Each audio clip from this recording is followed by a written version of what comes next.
TikTok is back, baby! How did this happen? I'll approve, but let the United States of America own 50% of TikTok. I'm approving on behalf of the United States. So they'll have a partner, the United States, and they'll have a lot of bidders, and the United States will do what we call a joint venture.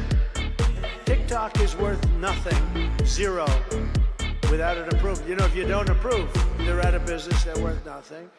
If you do approve, they're worth like $1 trillion. They're worth some crazy number.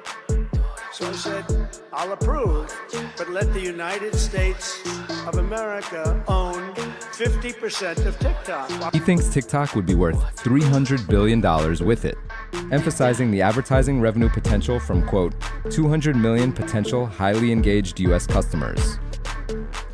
Number 4, just the bare bones. Benchmark's Zagutowicz actually thinks TikTok's US revenues are lower than what the Financial Times reported, closer to $13 billion, and guesses it is worth around $55 billion without the algorithm. Wedbush's Ives also thinks it's worth just $40 billion to $50 billion without the algorithm. We have no choice. We have to save it, a lot of jobs. We don't want to give our business to China. We don't want to give our business to other people.